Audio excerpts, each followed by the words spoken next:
You know, when you're young, you have moments of such happiness. You think you're living in some place magical. Like Atlantis must have been. Welcome to Now Playing's review of Hearts in Atlantis. It was our miracle, you see. Part of the Now Playing Stephen King movie series. All the master storytellers of the world just waiting for you. Hosted by Arnie. He was a good man, he was honest, and he never added to the troubles of the world. Stuart. A boasty boy. And Jacob. And he was generous and he was funny and people liked him. These podcasts contain detailed plot spoilers and harsh language. Well, that doesn't tell us much, does it? Listener discretion is advised. Come on, I've got to know what happened. Today we're discussing Hearts in Atlantis, starring Anthony Hopkins, Anton Yelchin, Hope Davis, Mika Borum, and David Morse, directed by Scott Hicks. This is the Now Playing podcast host who will keep the boogeyman away, Arnie. And Stuart. And this is the co-host who cast a long shadow, Jacob. Stephen King, number 82. Hearts in Atlantis. I can't say this is one of the more iconic story collections. I don't know that I've ever heard anybody ever talk about it. I've never heard of it. I'd never read it, and in fact, I didn't know it was a short story collection until we were approaching it for this movie. I thought it was a novel, and I knew it was adapted to a film that I had no interest in whatsoever. I went back and I watched the trailer for this, and that trailer is so bland and so sappy. And despite having Anthony Hopkins in it, and I will watch some shit with Anthony Hopkins in it, I went and watched Meet Joe Black, and not even for the Star Wars trailer. I actually just rented it on video because Anthony Hopkins was in it. Yet, this one, I knew it existed as a movie. I could picture the poster in my mind, but I couldn't tell you anything about it until, I read the short story collection. Yeah, the only thing I knew was it was the last book that King published in the 90s, and it was a short story collection that it had been billed as all of the stories being about the Vietnam War. It was him looking at the 60s again. That was the way I understood it. Now, obviously, I didn't read it until I tried to read it. I actually read every short story except Hearts in Atlantis. I just couldn't get to all of them. But the weird thing is the movie we're here to talk about is not the short story Hearts in Atlantis. It's actually Low Men in Yellow Coats, which would probably be a bad movie title. Yeah, they made the right choice in not titling it Low Men in Yellow Coats, but they kind of put the kibosh on ever adapting the short story called Hearts in Atlantis. I'm okay with it. This got a theatrical release. I don't remember trailers. I don't remember promotion for this thing. This was never on my radar. Can I offer this? Whatever you may feel about this movie and whether it doesn't have enough excitement, a bland trailer, and maybe you release it anytime and it fails, but this was released 3 weeks after 9/11. Ooh, okay, so movies were not on my mind at that point. Nobody was thinking about this or any other movie at this time, and so it just had no impact on the world. It cost $30 million, it made $30 million internationally, and like Anthony Hopkins, just vaporized, disappeared with the Low Men. Yeah, and if you're wondering what the title means, it's actually a pun, because the short story Hearts in Atlantis is about a college student who gets addicted to playing the card game Hearts, and they call their floor of the dormitory in college Atlantis. And so it's not this big, deep metaphor, although it does have that double meaning, but it's literally about the game Hearts. And so when you try to apply it to this movie, well, the director, I did listen to the commentary, he tried to put in some imagery, some fishbowls, some mentions of Atlantis, some things like that to try to make the title make sense, but it's not what Stephen King intended.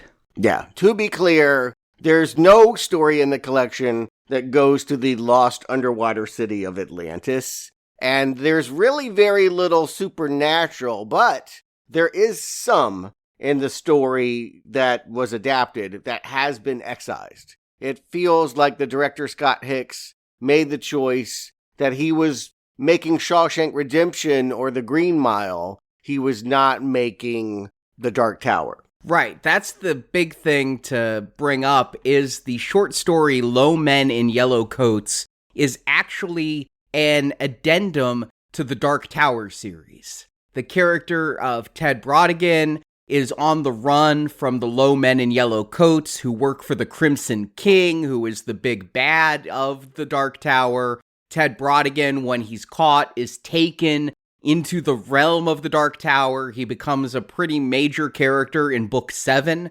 I did read all those Dark Tower books before the Dark Tower movie, and I had no idea Ted Brodigan appeared in Stephen King fiction before that novel. But he shows up as one of the most powerful psychics in the Dark Tower universe. So, not about the FBI trying to get psychics to fight the Cold War. No, but yet, while reading this and knowing that this movie would have no connection to the Dark Tower, I could just see how you could replace the Low Men with something else. Communists, evil government agents. It didn't have to be all tied to the Dark Tower. Gangsters. That was what I presumed. When I read the short story, I was like, oh, it's a real simple fix. You just make it that gangsters collect on, if this is a gambling man, they whack him. That could work, and you could still retain what essentially is a coming-of-age story in 1960 that really does have very little to do with Vietnam. But I will say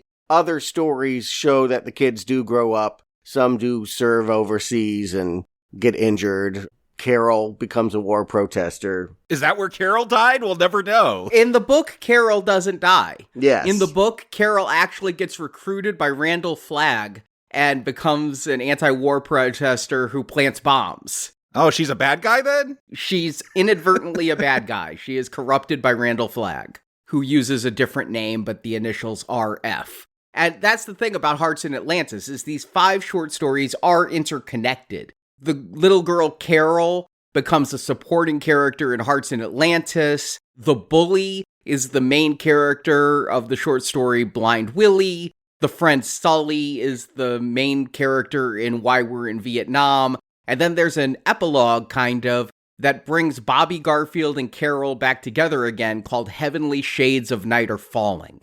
And so it's unusual in that way that Stephen King wrote such interconnected stories that all took place in different parts of time. It started in 1960, and the last stories take place in 1999. Yeah, it would be a TV miniseries if you were to adapt the entire collection. And I don't think you need to. I mean, you could make 5 different episodes, I suppose, but the core of the story, what the director is interested in anyway, is the loss of innocence story. And can I say, that's why I didn't see this movie. I remember the trailers. It was sold not as Stephen King, not as, supernatural, certainly. It was sold as a sentimental Oscar guarantee winner from a director that I just hated. How can you hate this guy? I don't even know who he is. Shine! They pushed that movie. This is Weinstein. Before he touched any women, he touched us by pushing these substandard art movies out and insisting they win awards. And Shine was up for Best Picture, Best Director, Best Script. Jeffrey Rush won for Best Actor in that for just babbling like an idiot. I hated that movie so much. It was torture to sit through. It's one of those movies that I feel like makes people hate critics because they hear that this is supposed to be so good, and then you sit through that shit and you go, this is unbearable. And Shine is unbearable. And I think this was his follow-up. He might have done Snow Falling on Cedars right before, another Oscar bait thing. He never did it again. But Weinstein got him a lot of Oscar acclaim for his breakout film, and this was marketed as his second coming. Yeah, he had done Snow Falling on Cedars a couple years before this, but this just seemed, from listening to the director's commentary, because this came out back when directors did commentaries, and watching interviews and bonus features, this feels like a job for hire by Scott Hicks. It seems like, while he did have some influence, the big driving force behind this was Castle Rock Entertainment and screenwriter William Goldman, who adapted this story, and the script was just kind of given to Scott Hicks. Sure, but I mean, don't tell me he didn't think he was going to win an award for this. This has got all the trappings of Oscar bait in it. And Yes, Goldman is an award-winning screenwriter, Butch Cassidy and the Sundance Kid. Plus, he's written a lot of books about screenwriting and the Hollywood process, and people just love him. He's a great script doctor. And so, yeah, he took a crack at this short story collection and pared it down into a script that Scott Hicks signed on to. And Goldman also has experience with Stephen King. He wrote Misery. That's a good one. And then he would later on write Dreamcatcher. Haven't done that one yet. Don't know. And he was a consultant on Dolores Claiborne, kind of aiding with that one's production. Right. I mean, they're big paychecks, right? The 90s was a time when Stephen King had a level of notoriety, believe it or not, largely because of Shawshank Redemption. It was thought that doing one of his works was top shelf. And I think this is the movie that changed that. They stopped trying to present Stephen King books as Oscar-nominated movies after this thing sank down to Atlantis. But let's find out what happened in it. Arnie, give them the plot. In 1960, Bobby Garfield, played by Anton Yelchin, is an 11-year-old boy being raised by his temperamental single mother Liz, played by Hope Davis. Bobby spends his days playing with friends Sully John and Carol Gerber. Then Ten Brodigan, played by Anthony Hopkins, moves into the space upstairs from Bobby and Liz. Ted and Bobby become fast friends, with Ted being the father figure that Bobby never had. Ted hires Bobby for $1 per week to read him the newspaper, and to be on the lookout for what Ted calls low men. Ted has psychic powers, and these low men want to get Ted under their control to use the powers for vague, nefarious purposes. When Ted touches Bobby, those powers temporarily transfer to the boy. We see the summer progress, and Bobby has his first kiss with Carol, but the low men are coming for Ted. Liz gets a chance to go to a work conference with her boss, so she asks Ted to watch Bobby for a few days. Ted does, planning on leaving town as soon as Liz returns. But during Liz's absence, Carol is attacked by a local bully. Her shoulder is dislocated. Bobby takes Carol to Ted for help, and Ted pops her shoulder back in its socket. But that happens to be when Liz returns home. Liz had been raped by her boss on the trip, and when she returns to see Ted with Carol and Bobby, Liz accuses Ted of being a pedophile. Liz tells Ted he can leave and never return, but Liz found a flyer from the men looking for Ted. She calls and gives Ted's location to the low men. Those men come and kidnap Ted. Bobby sees his friend taken away by car. Then Bobby and his mother move away to Boston, with Bobby never to return until 40 years later when he comes to attend Sully John's funeral. After the funeral, Bobby meets a girl named Molly. Molly was Carol's daughter, and Carol is now dead, leaving Bobby alone as credits roll. And as we start, we start in a frame story which would have been contemporary times. 50-year-old David Morse is looking through prisms and trying to make old photographs look... I mean, you do this on computer in the year 2000. I'm not sure why he's doing this. A lot of photography back then was still film, and Photoshop hadn't become what it was in 2000. Plus, it would look strange to the layman to see computerized photography, but I had a digital camera back then, and they were shit. You could not do for-print photography with digital cameras that were out back then. Yeah, they were the size of a small thumbnail. I remember my first digital camera. But is he a professional photographer? Again, trying to figure all this out. It opens with photography. And then it seems like the story's more about that prism that he's using to shoot photos through than the actual photography. I noticed that he has some books on the shelf of photography with his name on the title. And if you're just watching this movie, you probably wouldn't know his name is Robert Garfield. But because I'd read the book beforehand, I know this is Bobby Garfield. So when I see books with Robert Garfield as the author or creator of the book, I realize, okay, so he's a... celebrated. A Richard Avedon. Yeah, an Ansel Adams. Yes, people would buy a coffee table book collection of photographs from. Okay, weird, because none of this movie seems to be about someone, like, that has an eye to capture something on film. Like, that would seem to be important. Well, one thing you might notice is that he has a picture of a winged little girl in black and white up there with those books, and that is the first photo he ever takes. So we are watching the summer that he begins his journey to become this great photographer. But I agree, I don't know that I'm seeing the story of a photographer learning his craft. That is never underlined or emphasized. No, I completely missed that would be the first photo he ever took. Another thing you might miss is that when FedEx delivers this baseball glove, we get a quick flash of a letter I freeze framed. And what it says is that Bobby served in Vietnam back in 1969 with John Sullivan. That never comes up in this.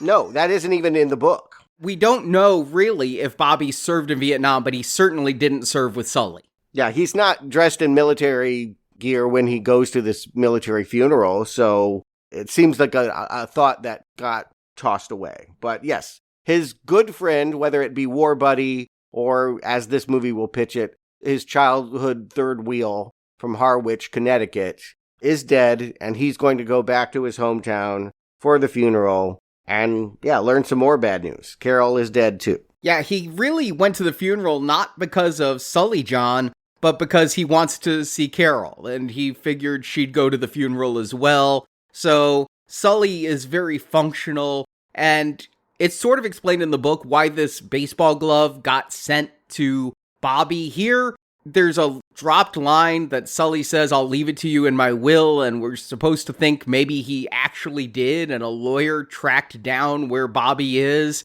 so that he could deliver this glove. I think Sully is like a richer kid. Like, he gets everything that he wants. That's the way I see it projected. And I believe in the short story collection, he also gets Carol, right? They date for a while, yes, and lose their virginity to each other. Yeah, so in some respects, he gets everything that Bobby wanted. And so Bobby really wanted this glove, but his mom could never afford it. We're going to learn all about that strife as adult Bobby goes back to his childhood home, and the rest of the movie is a flashback. Anton Yelchin, in one of his very first roles here, unrecognizable from the adult that I would see. I didn't, children look very different. I wouldn't have known this was Anton Yelchin just from looking at him. But yeah, he had way too short of a career due to that terrible accident. And here we are seeing Chekhov in one of his early roles. Yeah, I think he is a talented actor.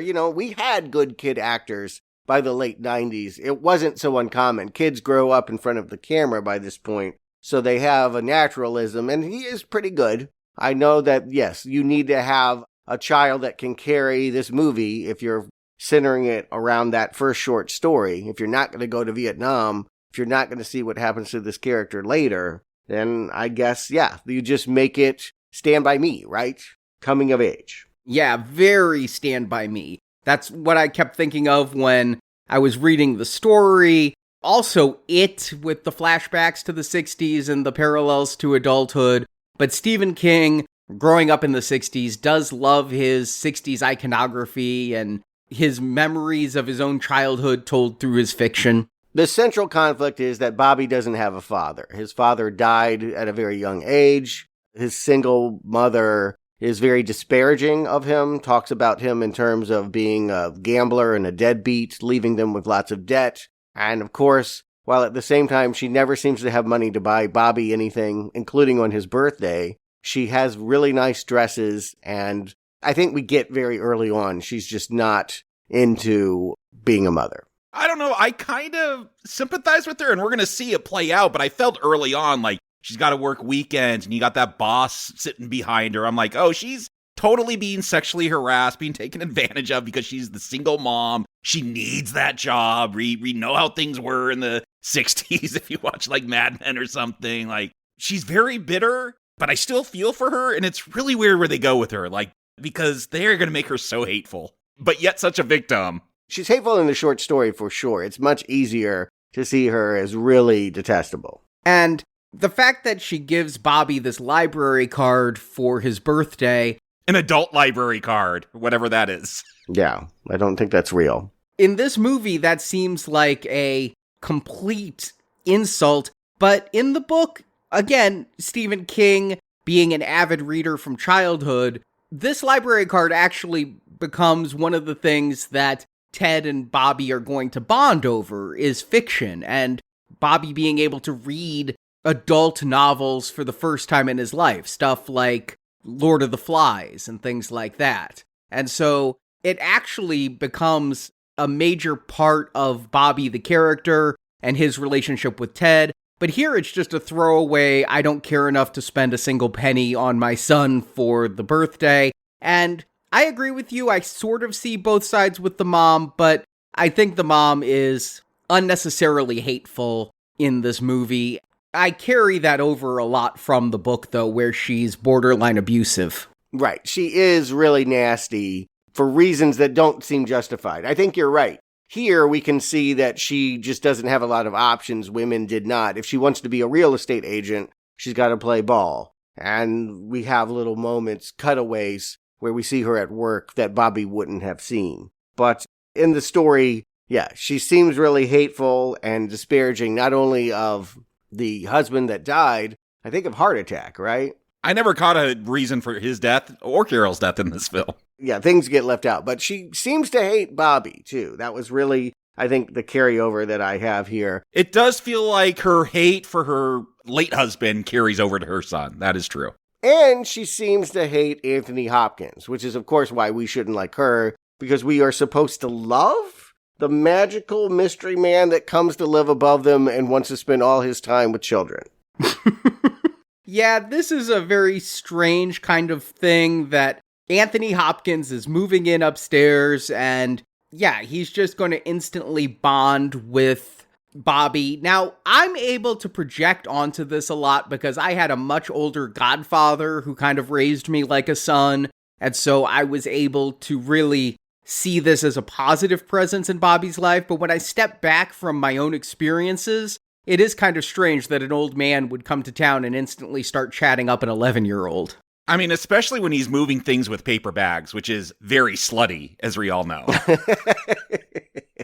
Yeah, I'm not sure that was the right word for that. Slutty, but that slut Anthony Hopkins is moving in with all his stuff in paper bags. Well, he might be a slut. Again, I don't think Mom is wrong to suspect pedophilia. I'm not sure that he's not, honestly. Even that we know that he's magical and all of that. There's really no reason given to why it's not just Bobby. He also wants to know all about that special girl, and it really seems to be getting some kind of vicarious sexual pleasure out of thinking about this kid getting his first kiss. I'll just say it now. The thought came later when we go to the gambling hall. I thought that Ted was going to be some weird ghost future returned version of Bobby's dad, the older version, like if he had lived, and maybe that's why he was being so close to this kid. But there is a scene later on where he pushes Bobby's head into his crotch, and I'm like, ooh, that plays weird.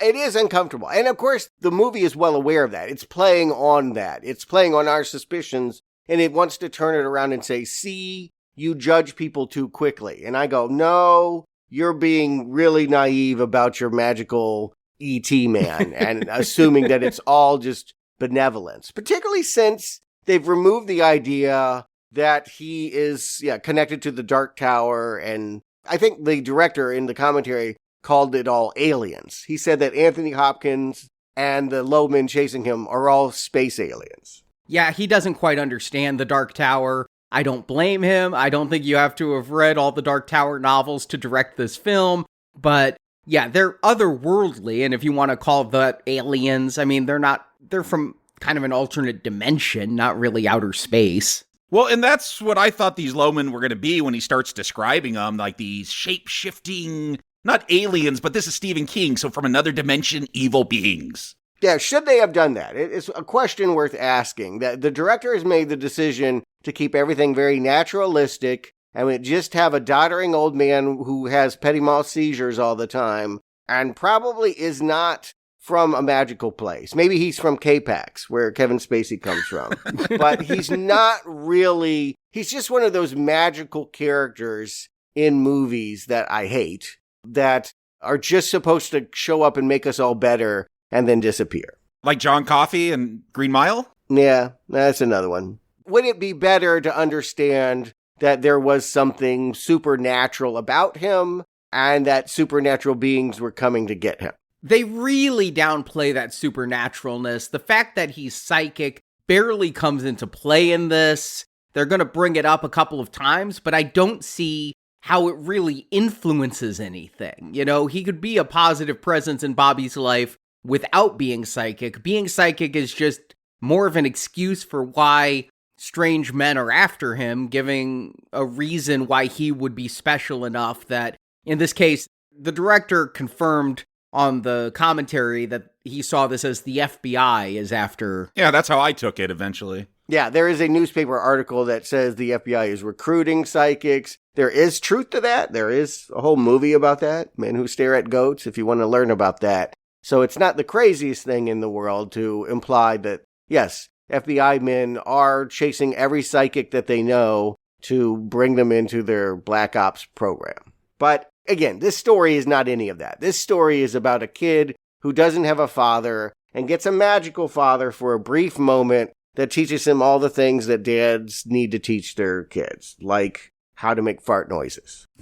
And that comes back in this movie, that fart joke. Yeah, this seems to be one of their big early bonding moments. And again, in the short story, I feel like it plays better, and I feel like because you can get into characters' thoughts, it plays less creepy by far than it does when it's just Anthony Hopkins immediately coming to town and being like, I need to hang out with this little kid all the time, and I'm going to pay him $1 to read me the newspaper and to look for the low men, is what he calls them. Yeah, in the book, I really got the sense that this character was hiding out. In this story, it feels creepy. It feels like he's lurking. It feels like he's staring at them inappropriately. And I think they're doing that again. I think that is the bait that they're trying to do. And then they want to switch it by saying, that's just our judgment of people that are innocent.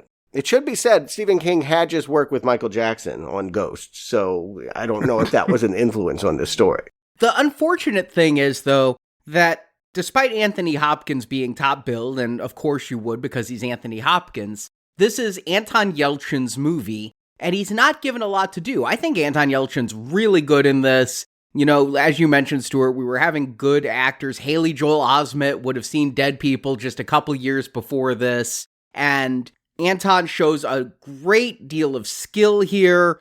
But what do we really know about him? He's lusting after a Schwinn bicycle. He's looking through the window of the bike shop. He hangs out with two friends. He's still young enough to think girls have cooties.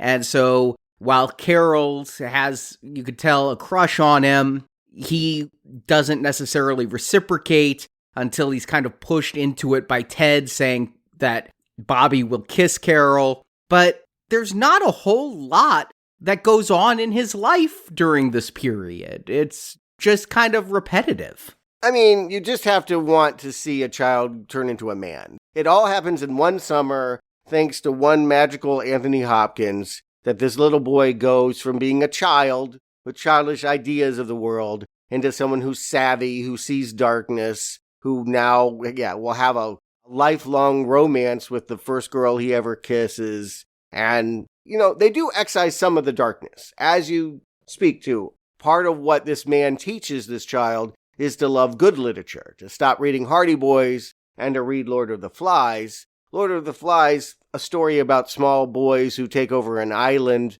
and become savage, was the metaphor for Vietnam. These characters really do need to go to Vietnam. I'm just going to make that argument. You needed to have, at least in the American graffiti sense, that Vietnam is looming over their lives, that some of the news reports that they're reading would indicate that we're about to get involved in Southeast Asia in a way that will change our innocence, and we will grow up as a country as well. That metaphor is not completed by this movie, and it should have been. Yeah, you keep talking about Vietnam, and I hear the Korean War mentioned more than Vietnam in this film. And that's because Korea would have just happened in the 50s and things. But this movie is not interested in war so much as it's interested in celebrating the 60s and really appealing to that boomer demographic of remember when, much like movies in the 80s are playing for us. Oh, this soundtrack. The soundtrack pisses me off. I feel like every song on the soundtrack needs to be banned from movies, especially Stephen King movies. I feel like half these songs were used in Stand By Me. Just to be clear, it's not celebrating the 60s. It's celebrating the 1950s in the summer in which it turned 1960 and then everything went to hell and took away the idealism. Again, it plays on myth. This myth that we were these innocent people that had wonderful rock and roll pop songs about lollipops and what have you. And then we fell into this degradation 3 years later, and government became this shadow force. Everything went bad. Camelot. And just to clarify, you're getting this from the book because none of this is in the film. Yeah, I'm getting it somewhat in the book and also in the ways that, yes, these characters do go to Vietnam in the book, but also we see how Vietnam influences them at the very least. They also, it's worth pointing out that Bobby, even in this short story, becomes violent like the kids in Lord of the Flies, that he reveals a savagery that will turn into juvenile delinquency. He does not have a happy ending with his mom. He becomes a real punk.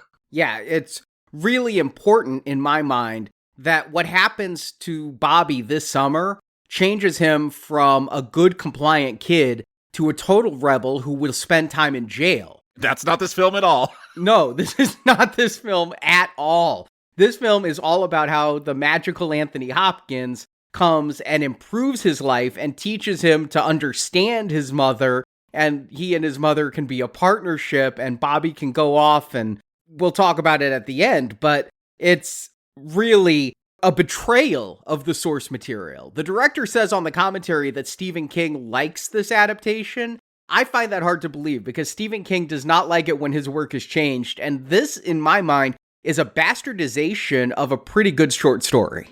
I don't really love the story, but I will give you this. It needs to be the story about turning to darkness. And this movie starts gooey and ends gooey. And I hate movies like that. So, yeah, I'm hating the vibe. I hate this director. I hate his sentimentality. I hate that there's this long scene of where Anthony Hopkins talks about being at the same Bears game as the dad. When that story comes back, I laugh so hard. The Bronco Nagurski miracle on the playing field. That, yes, everything is just so magical. Again, these are the things that made me gag in Shawshank. I know people love that movie, but that kind of like, whenever people are like staring into the skies with glassy eyes, listening to opera, I call bullshit. And this movie is all that. It is. And you can tell that the director is really looking at what came before with Shawshank especially, and Stand By Me, and really trying to play that. Yeah, I want to emphasize, I really do like Stand By Me. I really don't like Shawshank. You can be sentimental. You can have your remember the 50s nostalgia. I'm not trying to take that from you, if that's the story you want to tell. But this is very badly told. This director's, his whole sensibilities irritate me. These performances irritate me. Anthony Hopkins irritates me in this movie. I hate every long staring moment with him. I find him so creepy and divorced from reality. I would never want to play with this guy. I actually think Anthony Hopkins does pretty well with an underwritten role here. I think Anthony Hopkins can act in his sleep. I kind of feel like he is acting in his sleep here. Yeah, here's proof of that, Arnie. I mean, he's not really performing so much as delivering. He's giving the floor to Anton Yelchin, I think, and he's really underplaying Ted. And again, maybe I'm projecting a little bit because Anthony Hopkins even kind of looks like my godfather in this movie with his hair and everything and a slight bit of chubbiness, but I appreciate that there is a positive adult in Bobby's life now. Yeah, I don't like the story. I don't like what it's telling. I don't like the way it's doing. I don't like the way it's being performed. I don't like anything about it. And I really don't see the bonding. You're saying Anthony Hopkins is pretty good in an underwritten part, maybe. Anton Yelchin is pretty good character actor. But the moment when the kid is like hugging him and crying and saying, "Don't die," where's that even coming from? Yeah, it's no E.T. Nuh-uh. Stop trying to make E.T. here. This ain't E.T. No, and that's a very strange scene. Again, we'd kind of seen it more in the short story. They don't give him enough seizures in here. Really? I thought there was too many. There's a lot. I don't feel there was enough Mitch McConnell in this where he just kind of blanks out. Glitches out? Yeah. I think that's every scene. Don't you think he does that in every scene? He just kind of gets a far off look and like is talking about some strange shit. The title, the way that's been interpreted, he gets glassy-eyed and stares off and suddenly just talking about breaking hearts in Atlantis. God only knows what that means. I mean, I get it. Sure, that's some lost kingdom of whatever, innocence. But this is really clumsy writing. From William Goldman, no less. So King did not write these lines because a lot of times he'll come up with like a catchphrase and he just got to use that over and over. So he didn't come up with this. I could blame the writer for these lines. The writer and Anthony Hopkins, who was basing his performance a lot on his own grandfather and actually brought in a lot of dialogue from his own grandfather, lines his grandfather used to say, he decided to add to this movie and things like that. Okay, and maybe I should just disclose, I didn't really have a relationship with either grandfather, so maybe that's part of my disconnect. I'm just seeing a weird old man that's being semi-inappropriate and weird and creepy, and if you had a relationship with a kindly old man, you would hate to see him vilified by the wife, by the supposed low men that are running around. We eventually find out that this man is under the delusion that men in trench coats are searching the city and use missing pet flyers to alert people about the people they want to grab. Which doesn't seem like the best way to go, because people aren't going to consider a missing pet and start looking for an old man. But what Stephen King can write often works better than when you portray it. Stephen King recently talked about the Children of the Corn movies and talked about how when he's writing it, he can make corn seem spooky. But when you actually see corn, it's just corn. And there's nothing scary about corn. It's just boring. And I think that's the case with the low men and their weird way of communicating, is you can kind of go with it the way King writes it. But when you just have one line that says they put up missing pet posters and then you see, I've lost my dog named Bronigan, it doesn't quite play as well. No, I mean, it's like crop circles. It's kind of like in signs when, like, what does this pattern mean? It's communication between aliens. That's just call it what it was intended to be. It was some kind of weird code that wasn't intended, that the average person wouldn't notice. And this is the story of a young boy who is waking up to a world beyond the one that he thought he understood. And it probably needed a supernatural element to it.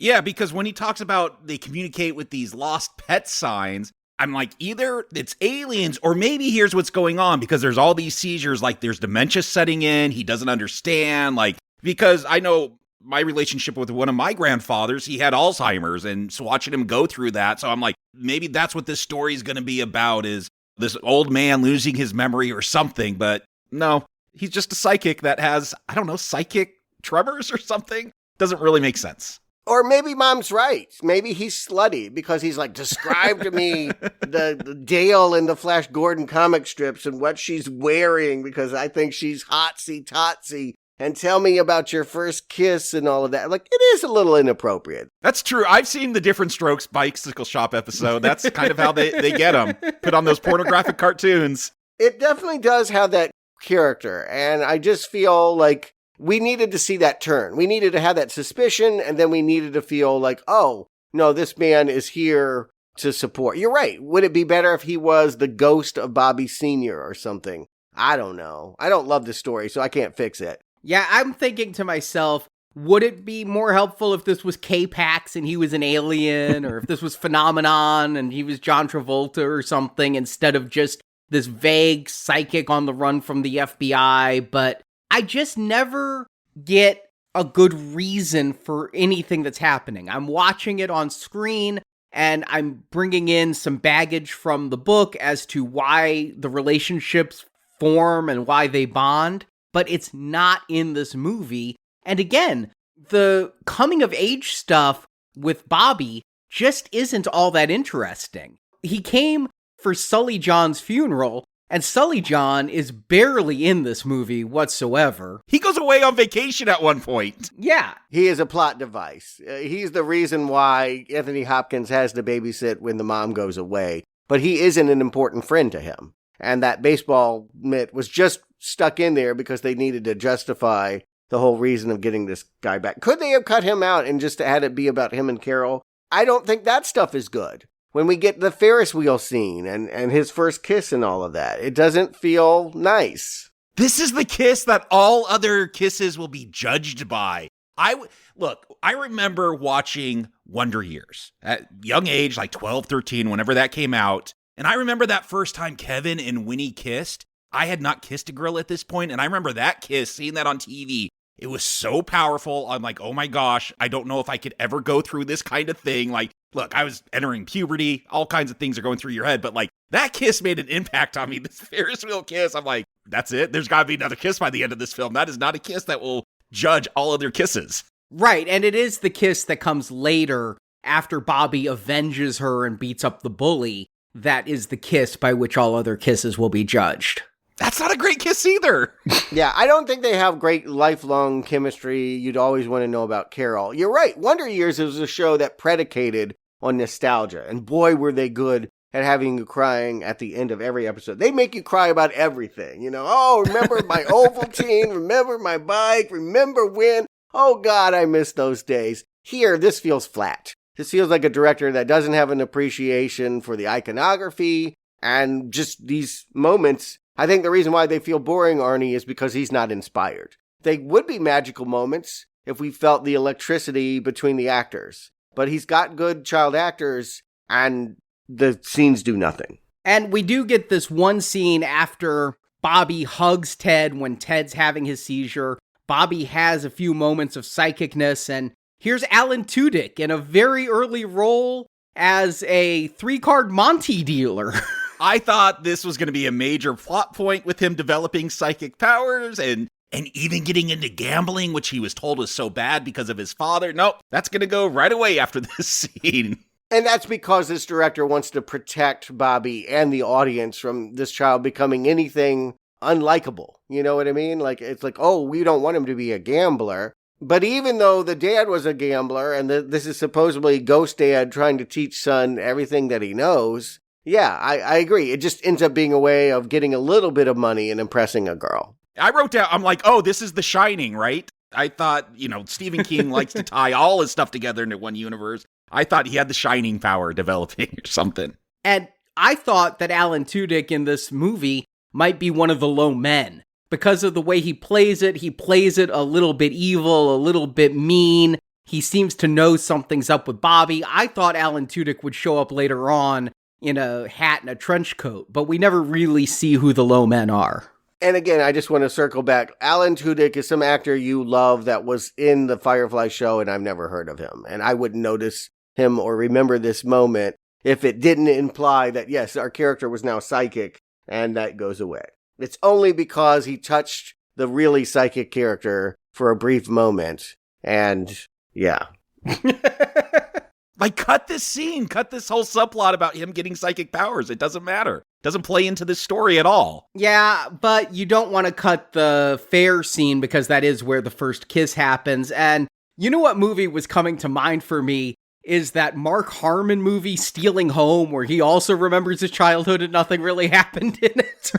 I don't think anyone knows what that movie is. I vaguely remember it, but let's face it. Boomer nostalgia was big in the 80s and 90s, and this is coming at the tail end of it. This is a little bit late in the game to be nostalgic about the 60s in the year 2000. You'd figure that we'd want to be nostalgic for the 80s, 70s by this point. But eventually the plot kicks in, and the idea is that, yes, mom has to go away, and I think we are to think of them as the metaphors for low men. Bobby doesn't really believe that anyone is chasing him, and then once these men come for his mother, and he senses that they're creepy and perverted, he starts to believe in the idea that some men are low men. See, I took it the other way. I thought Bobby, maybe he bought into this story, but he didn't want Ted to leave, because Ted said, I will have to leave if the low men find me, and because this was his father figure, I thought he was kind of just lying and not telling him, because he apologizes later for not warning him earlier. And that's definitely the case in the story, is he starts to believe when all of these symbols, there's more than just lost pet signs, there's a lot of things that indicate the low men are coming, and Bobby lies about that. It's part of Bobby's downward arc, is that he becomes a liar for the first time in his life by not telling Ted about the low men because he doesn't want Ted to leave. Here, it's just one lost pet sign. But yes, he does lie and not tell Ted about the signs because he doesn't want Ted to leave. What's funny is, in the short story, the mom wants to go on this business trip. It could allow her to become a real estate agent. She doesn't realize, of course, what's in store for her. And she wants, as in the movie, Bobby to stay with Sully John. Sully John's going out of town. In the short story, it's Bobby who says, "Why doesn't Ted watch me?" And the mother, who's never trusted Ted, doesn't want that, but finally gives in because she has no other options. Here, it feels like I'm going to give my child to a child molester because it's the mom's idea, and I am so business-focused and so career-focused, I don't care what happens to my son with this creepy old man while I'm gone, so long as somebody watches him and I can go on this trip. Absolutely. Hope Davis looks so evil because we had a moment. She puts him to bed. He's like, does he?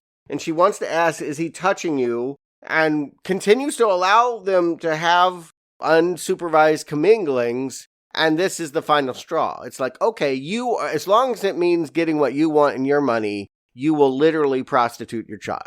Thank goodness that Ted isn't what she thinks he is, but it's indefensible, really. Yeah, by this time I have kind of turned against the mom. We see that scene where she's trying on the dresses, and Carol made the comment earlier, she always has money for new dresses, but not the bike. And again, she's saying, oh, I'm going to become a real estate agent. I'm like, no, you're going to go get banged by your boss again. Like, that's what this trip is. I was shocked to find out there was some kind of real estate seminar going on. Yeah, I think that we're to understand that she didn't know what she was getting in for and that there hadn't been any sexual abuse prior to this. She had not been sexually harassed before this? I don't believe that. Like, unbelievable. There's something strange in the book where she's taking quiet phone calls and things, and I thought she was having an affair with her boss, and they have one of those weird phone calls here. I don't think we ever find out what those phone calls are, because she obviously wasn't sleeping with her boss since her boss rapes her on this trip. It's confused. I mean, we get it as much as we need to, that yes, as her innocence is being taken, everyone else is losing theirs as well. Ted knows he needs to get out of there. The low men are closing in. And so he knows through psychic powers who to bet on, the long shot in a boxing match. And this is when he brings Bobby to the corner pocket. Yeah, that's just a bar that's a front for illegal gambling. Bobby's father used to hang out there, and the bartender just can recognize Bobby has a likeness and remembers everything about this father. Remembers he was a good gambler and always walked away with winnings and just knows everything about this guy.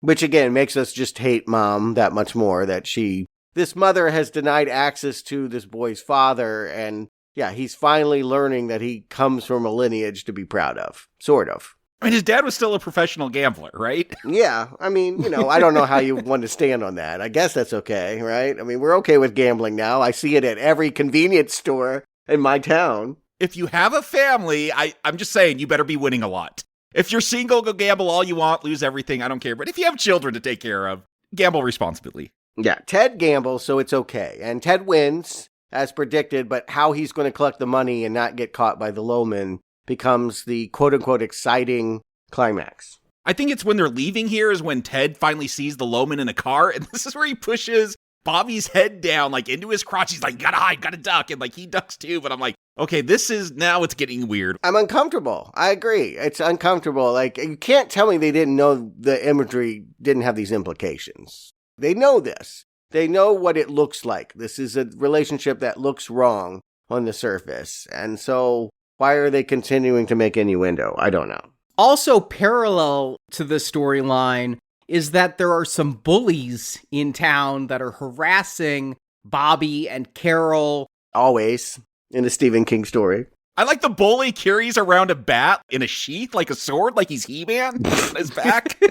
That is straight from the book. Okay. Maybe kids did that in the 60s. It was a strange affectation, but we get one scene that I just don't think plays very well today, where the bullies are about to beat up Bobby and Carol, and Ted just magically shows up like an angel and uses his psychic powers to queer shame one of the bullies. It's not just that he's gay, but like they have to imply that like if you're gay, you dress up as a woman too, and like that's where it goes too far. It's all wrong in all kinds of ways. And then again, it makes you wonder about like, well, what do you know about this, Ted? Like, I guess he's psychic. That's why he knows this, and not because he hooked up with them. Yeah. Again, all of this is uncomfortable. But yes, those bullies, while Mom is being raped and these two are trying to get their money, Carol is being attacked and has her shoulder dislocated by this hairy character. Yeah, I thought it was really weird how the editing was going, where they are juxtaposing Carol getting beat up with rape, and like that rape is kind of brutal. Like we'll see later, the mom is kind of marked up and bruised and stuff, but I'm like, I don't know if she could just come home and I could see her disheveled and know what happened. I don't know if we got to go through all this imagery. And this is a PG-13 movie, but this feels really harsh for that. That's what I'm wondering. Is that too brutal for this movie? In the book, the attack on Carol felt equally brutal. But here, there seems to be a real choice to cut away. I feel like a lot of times I can't even see what's happening because they don't want to show children in violent situations. But yeah, it wasn't really clear how bad the injury was to Carol. It just ends up becoming this quote-unquote miracle that Bobby can lift her on his back and carry her like the football star of yore. This is where I lost it, because as soon as he starts crawling, and then he's like, I just gotta keep crawling, I'm like, oh shit, it's the football story coming back. And then we hear the cheers, the fans in the stands, yeah. Oh, yeah, this movie really falls apart in the third act with this kind of stuff. And also, the director, he did comment in the commentary, he didn't want to show violence against Carol. Also, the script called for a really visually gross, dislocated shoulder, and he didn't want to do that. He just wanted to do it through performance, so we never really get how serious Carol's injuries are. I think this actress is pretty good as Carol, but I don't think she's good enough to sell us that Carol is brutally injured without us seeing any visible evidence of that. I agree. I didn't understand the extent of her injuries until they have to say it out loud. And the way that this comes off, it almost just feels like he puts her shoulder back in the socket, as opposed to using magic E.T. fingers to touch her. That's what he does, right? It is in the book.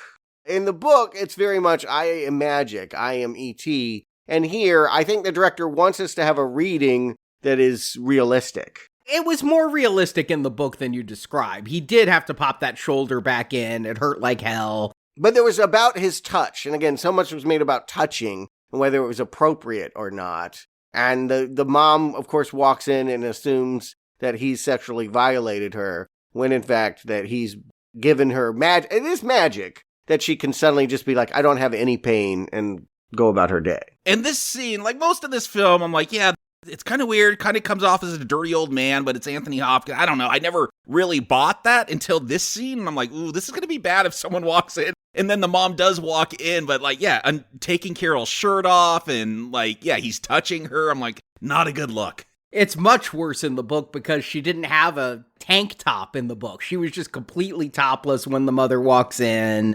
Unnecessary. It's definitely baiting this whole pedo notion about the character. I don't feel like it serves this largely wholesome movie. That's the weird disconnect, is this movie mostly avoids the darkness of Stephen King's prose and where these characters end up. Why go there? Why make powder? Nobody should make powder. We've talked so much about the mom and like, where are you with her? Like, okay, like the beginning, I'm like, she's a stressed out single mom. And then, oh, she's kind of a scumbag. But when Bobby is going to yell at her and like put her in her place, like have that conversation, but not right after your mom was raped. Like this makes me feel really bad for her. She was just raped and now she has her son like telling her some harsh truths. And she raises her hand to slap him too. So you really get the sense that the abuse is coming from the mom, not from Ted. Yeah, the mom is totally deplorable in this, which is why the ending is so weird, that the mother and son are happily going to go off to Boston together with the bike. That doesn't feel like what this story was leading towards, and it is not Stephen King's story. And then the mom just knows to call the number on one of these flyers to turn in Ted. And meanwhile, Bobby is going to try to make it so Ted can get his $2,000 winnings by going to the bar for him and hiding from the low men.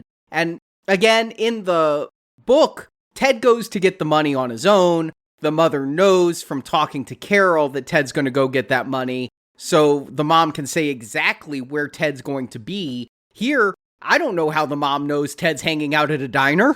Yeah, this is real. And again, this hokey moment that Anthony Hopkins is going to put his hand on the glass one more time. They're going to almost touch. Oh, God. When he's screaming, I don't regret a minute of it and being driven away. I'm regretting every minute of this. This is a terrible, terrible scene. It's just so sappy. Let the audience decide if this is good or bad. Don't have Anthony Hopkins play Jesus here and that he is being carted away to absolve Bobby of sin. And in this version, it doesn't happen in the short story, but in this version, Bobby keeps all of Ted's money, and I think that's what makes the mom happy. Bobby comes home with $2,000, and now the mom likes him. I read it the same way. She buys him that bike finally. And this is not a short story that should end with Bobby being happy with his mom and his bike. That is not where this story has gone. And I'm not talking even about the short story. I'm talking about this movie, and the story this movie has told should be about what happens in the book, where Bobby's like, you know what? I don't even want that bike. I've discovered that there are things more important in life than a bike. And here, it's like, Mom bought me that bike. I finally got that bike. Screw Ted. I'm happy now. This is the story of childhood's end. So why would he want a childhood bike? The whole point is I now see adults for who they really are. I now see the low men. You have a story that carries that cynicism. You must, or you've made nothing. You made a story of a kid who popped his head out and saw, oh, this world sucks, but I'm going to go back to nostalgia land. And now I'm best friends with my bitch of a mom. Yeah.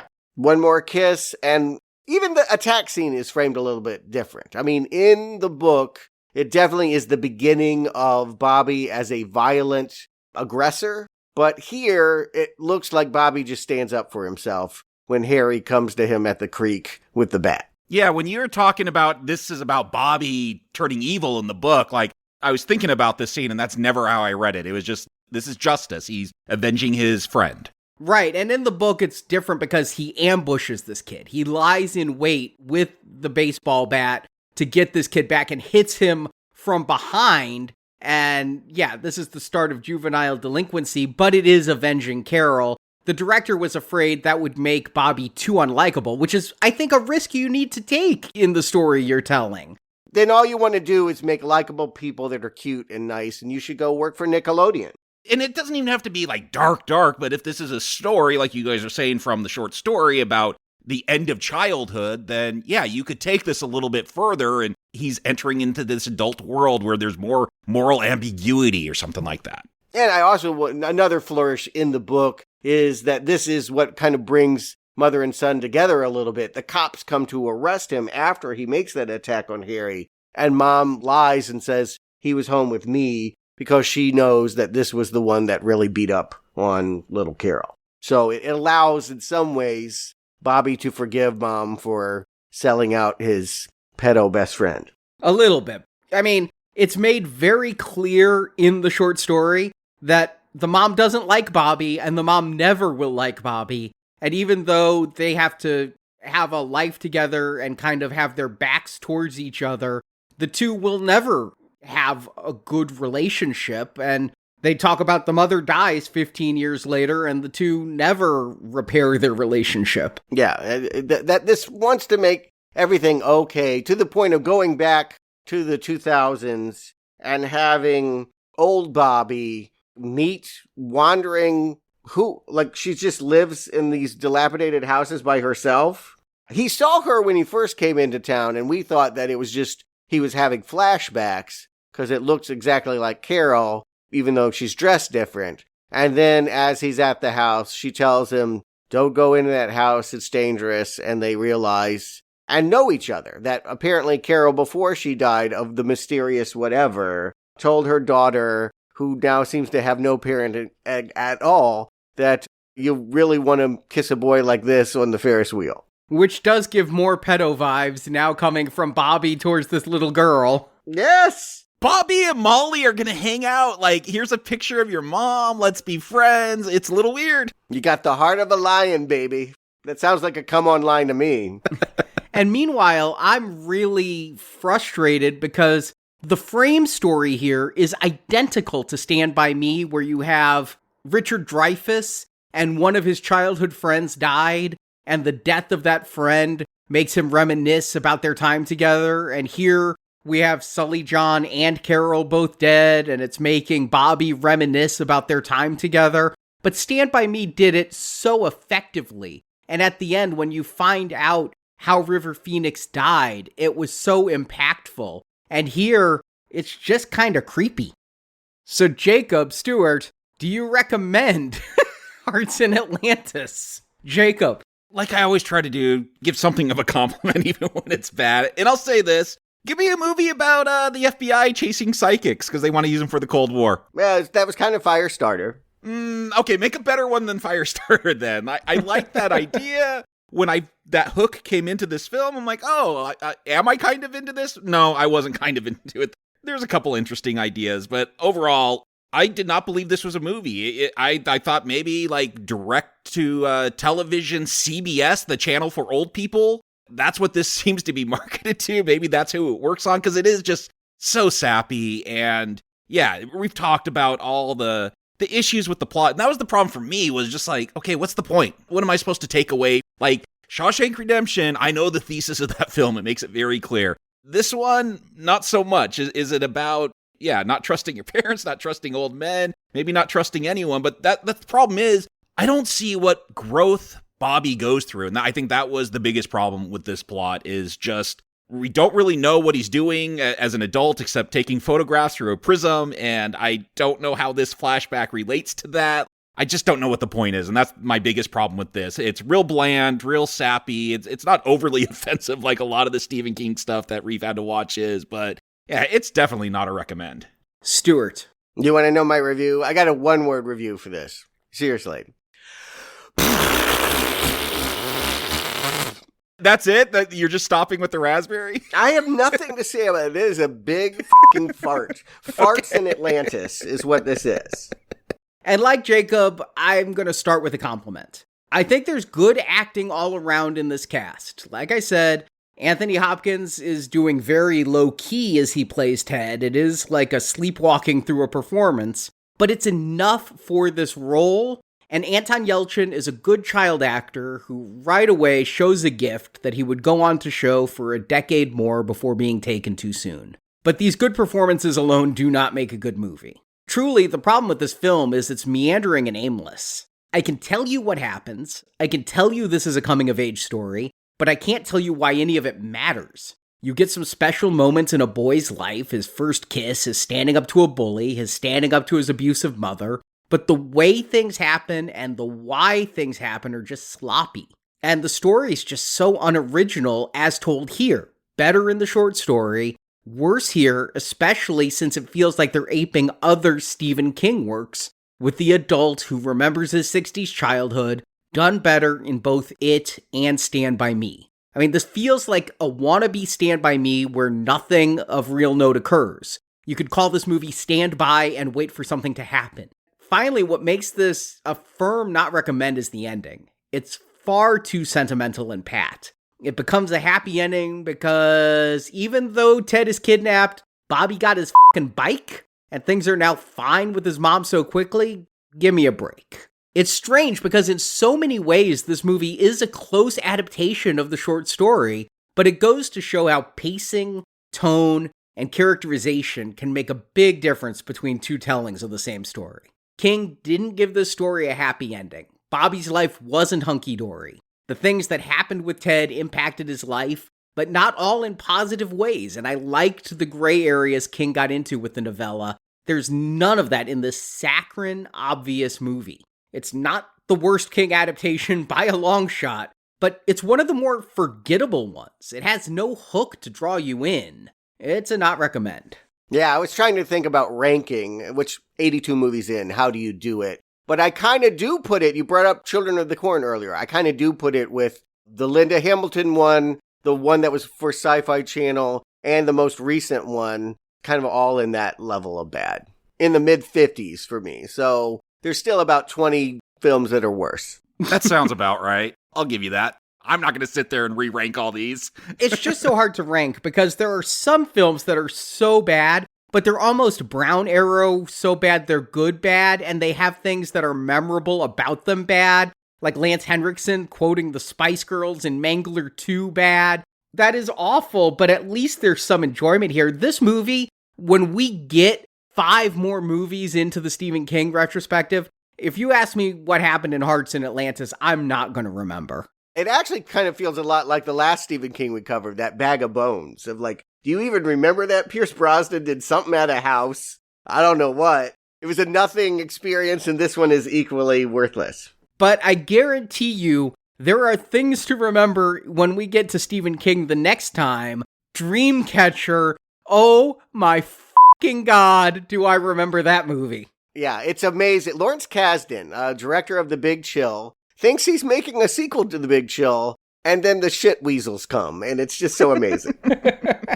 I've never read the book. I'm looking forward to reading the book to see if it's anywhere near as ridiculous and foul as this movie is. And I'm betting it is. Knowing Stephen King, I'm betting it's pretty close. But that may not be the next Stephen King we cover, because it has been officially announced this October, Max is directly streaming the long-shelved Does Anyone Care? Salem's Lot adaptation. Finally, you have had this on the schedule so long. You're like, it's got to be coming. It's got to be coming. It's finally here.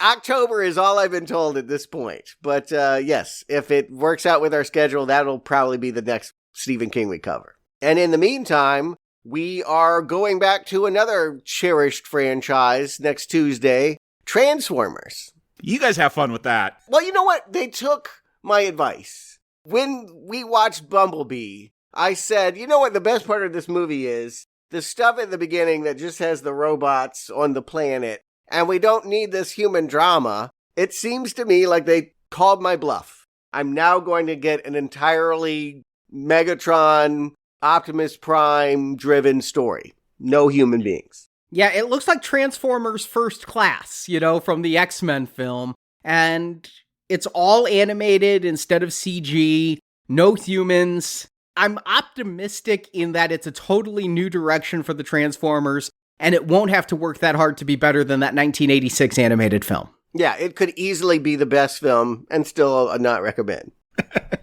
And in the meantime, something I am going to recommend, please join us this Friday. Become a gold level donor. We're starting Invasion of the Body Snatchers with the 1956 classic that's a whole lot scarier and better than you might think a movie from the mid-50s would be. Yep, and it's not an entire gold level retrospective of old movies. It's going to get pretty modern pretty fast. There are 4 Body Snatchers adaptations. There's the one in the 50s. There's the equally classic one from the 70s. And then there's one from the 90s that I haven't seen, but I saw somebody on Twitter really praising the other day as a horror classic. So I'm looking forward to that one. And then finally, The Invasion with Nicole Kidman and Daniel Craig. Not a lot of talk about that movie, but it's got some good stars in it. So maybe it's a good prestige film. And then we do 4 other body snatcher-like movies from different decades. In the 80s, we had The Hidden with Kyle MacLachlan.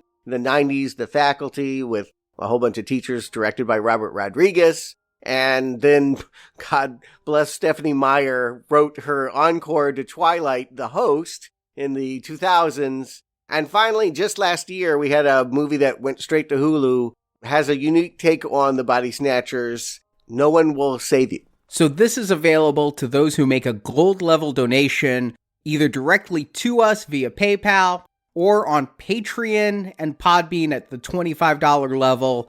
We start all of that next week. Plus, of course, if you go gold level, that means you go silver level 2, which gets you all 5 of those Crow reviews, including that new Crow film, that I imagine is already streaming by the time this podcast comes out. For sure. New. It's not new. It's gone. So thank you for joining us for this Stephen King review. Stuart, Jacob, thank you for joining me.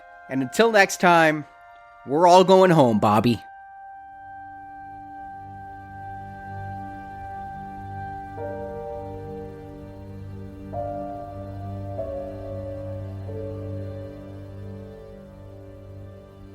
Whenever it wants, the past can come kicking the door down. And you never know where it's going to take you.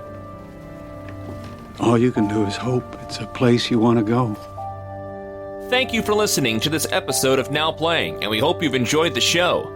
Thank you, Bobby. That was just the nicest thing.